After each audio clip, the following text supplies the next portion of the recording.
আমি হাড়গোড় খাই না, আমি শুধু ধরি আর রক্ত চুষে খাই।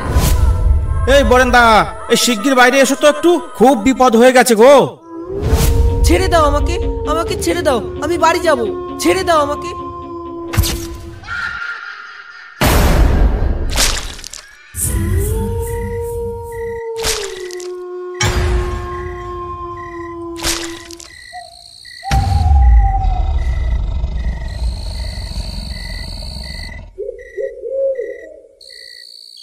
আজ বড্ড দেরি হয়ে গেল বাড়ি ফিরতে, সন্ধ্যাও নেমে এলো।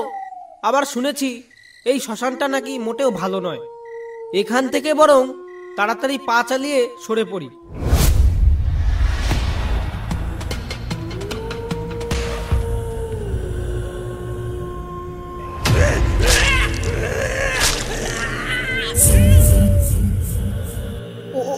ওটা কি ছিল?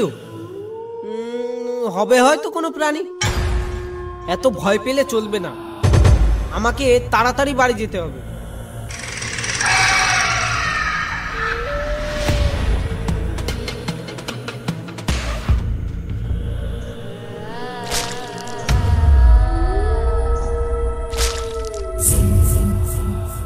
গাছের ওপর আবার ওটা কি? দেখতে অনেকটা মানুষের মতো লাগছে, আবার খানিকটা বাদুড়ের মতোও লাগছে। কিন্তু এত বড় বাদুড় আবার হয় নাকি? তাহলে কি হতে পারে ওটা? ওরে বাবারে, এ আবার কি রে? দেখতে তো মানুষের মতো লাগছে, কিন্তু এত বড় দাঁত, কিন্তু আবার ডানাও আছে। কিন্তু এত বড় বড় দাঁত যখন, এ তো আমাকে চিবিয়ে খেয়ে ফেলবে।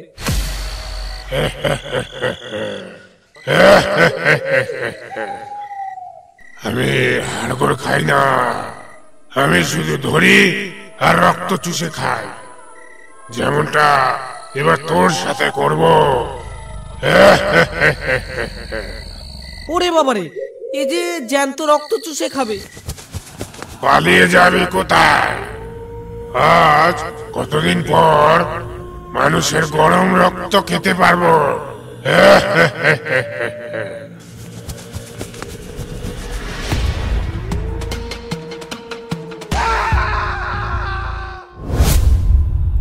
তোকে যেতে দেব, এটা তুই ভাবলি কি করে?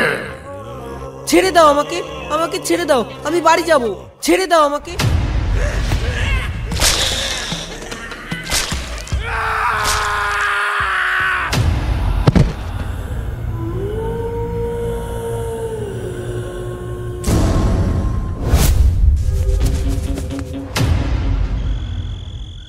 বরেন্দা, এই বরেন্দা, এই শিগগির বাইরে এসো তো একটু, খুব বিপদ হয়ে গেছে গো। কি হলো রে রঘু? এত রাতে চিল্লাচ্ছিস কেন? কার কি বিপদ হলো? আর বলো না, আমার ছোট ভাই রনু সকালবেলা নদীতে গিয়েছিল মাছ ধরতে। এত রাত হয়ে গেল কিন্তু এখনো বাড়ি ফিরলো না। আমার মনটা কেমন না কু ডাক ডাকছে। ওর কোনো বিপদ হয়নি তো? একটু চলো না, গিয়ে দেখে আসি ও কোথায় আছে। যাওয়াটা বড় কথা না রঘু, এখন কিন্তু মাঝরাত, তারপরে আবার সামনে শ্মশান। এখন গিয়ে আমরাও আর যদি ফিরে না আসি, তাহলে তখন আমাদের বউ বাচ্চাদের কে দেখবে? আমার মতে কাল সকালে যাওয়াটাই ঠিক হবে। ঠিক আছে, তোমার না যাওয়ার হলে তুমি যেও না, কিন্তু আমার তো ভাই, আমাকে তো যেতেই হবে। ঠিক আছে বরেন্দা, আমি চললাম। আরে দাঁড়া, যাচ্ছি। বুঝলি রঘু, আমাদের সঙ্গে আর একজনকে ডেকে নিলে ভালো হতো। আমরা তো মাত্র দুজন, কোনো বিপদ হলে মোকাবেলা করব কি করে? কোনো বিপদ এলে মরেই যেতে হবে। এক কাজ কর, আর একজনকে ডেকে নিয়ে চল।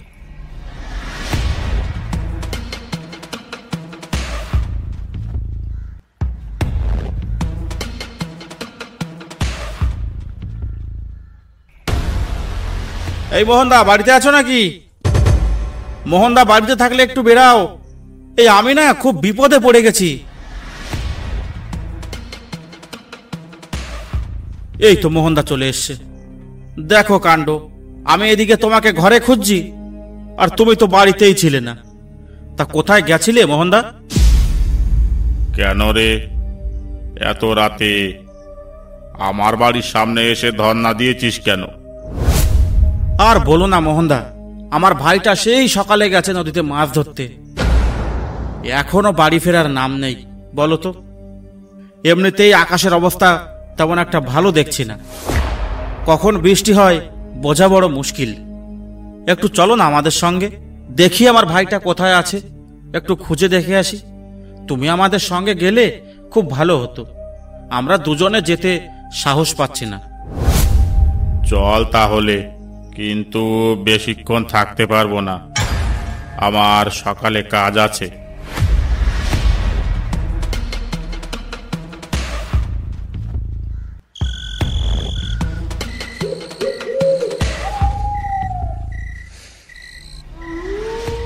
আচ্ছা বরেন্দা, তুমি কি যেন বলছিলে ওই শ্মশানের ব্যাপারে? কি আছে ওই শ্মশানে? কেন মানুষ ওখানে যেতে এত ভয় পায়? সে অনেক বড় ঘটনা, আর ওই ঘটনার ব্যাপারে শুনলে তুই খুব ভয় পেয়ে যাবি, তারপর রনুকে খুঁজতে যেতেই ভয় পাবি। ওসব কথা শুনতে হবে না, খুব ভয় পেয়ে যাবি। আরে বরেন্দা, আমি আছি তো তোমাদের সঙ্গে, কিচ্ছু হবে না, তুমি নিশ্চিন্তে বলো। এত করে বলছিস যখন, তাহলে শোন। আজ থেকে ঠিক 10 বছর আগের কথা। আমাদের গ্রামের ঝন্টু জঙ্গলে যায় কাঠ কাটতে। জঙ্গলে গিয়ে যে গাছটা কাটছিল তার নিচে ধ্যান করছিল এক সাধু বাবা। গাছটা কাটার সময় গাছের একটা ডাল ভেঙে সাধু বাবার গায়ে পড়ে, সঙ্গে সঙ্গে সাধু বাবার ধ্যান ভেঙে যায়। সাধু বাবা রেগে গিয়ে ঝন্টুকে অভিশাপ দেয়। তারপর থেকে ও এক রক্ত খাওয়া ভূতে পরিণত হয়। তারপর থেকে জঙ্গলের মধ্য দিয়ে যে যায় সে আর বেঁচে ফেরে না। ঝন্টু তার রক্ত খেয়ে মেরে ফেলে দেয়। আমি যতদূর জানি ও নাকি এখন আমাদের এই শ্মশানেই থাকে। ওই জন্যই শ্মশানটা বন্ধ করে দেওয়া হয়েছে, তাই আর কেউ আসে না এখানে লাশ নিয়ে। বরেন্দা, তোমার কথা শুনে তো আমার চিন্তা আরো বেড়ে গেল। কি জানে আমার ভাইটা বেঁচে আছে কিনা। চলো বরেন্দা, একটু তাড়াতাড়ি চলো।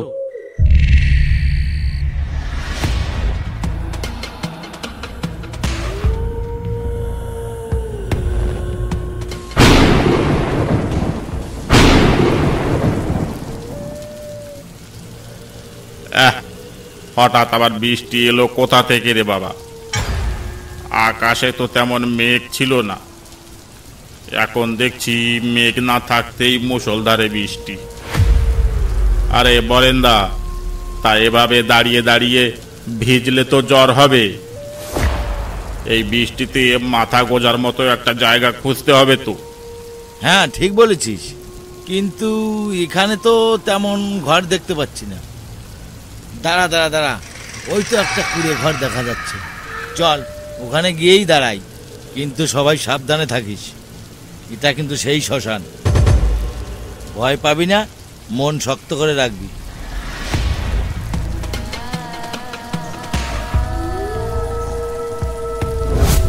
কিন্তু বরেন্দা, তুমি যে সেই রক্তচোষার কথা বলছিলে, এই শ্মশানেই নাকি ও থাকে?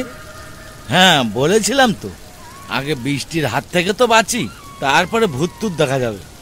ও তো আর আমাদের দেখা দিল না, তার মানে আমাদের কিচ্ছু হবে না। তুই ফালতু ফালতু ঘাবড়াস না, আমি তো আছি। এই বৃষ্টিটা যে কোথা থেকে চলে এলো কে জানে বাবা, এসে একেবারে সব মাটি করে দিল। বরেন্দা, ওই গাছতলায় ওটা কি পড়ে আছে?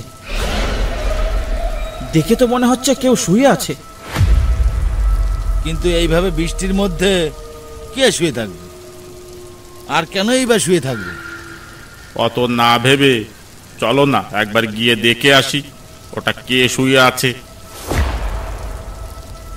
নাকি ওখানে কিছু পড়ে আছে। গিয়ে দেখে আসবি, কিন্তু যাওয়াটা কি ঠিক হবে? একবার ভেবে দেখ। চলো বরেন্দা, যা হবে দেখা যাবে, একবার গিয়ে দেখেই আসি।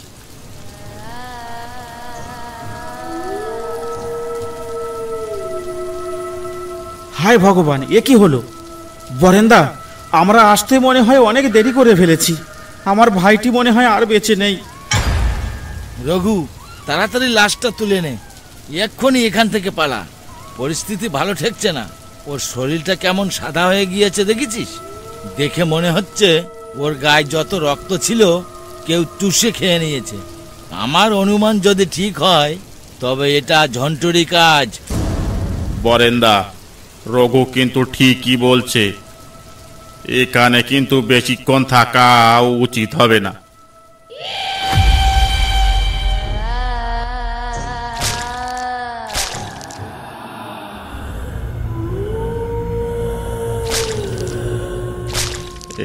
এই বরেন্দা, গাছের ওপরে ওটা কি বসে আছে গো?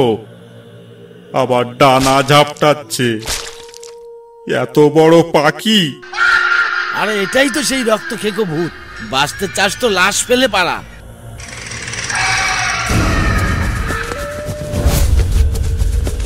মোহন, থামিস না, থামিস না, ছোট ছোট ছোট, না হলে আর রক্ষা নেই। পালিয়ে যাবি কোথায়? এক একজনকে ধরে রক্ত চুষে খাবো।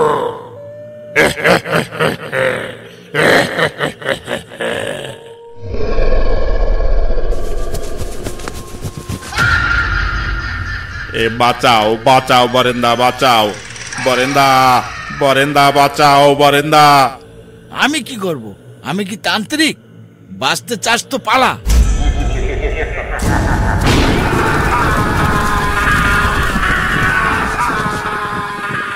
অসংখ্য ধন্যবাদ ভিডিওটা দেখার জন্য।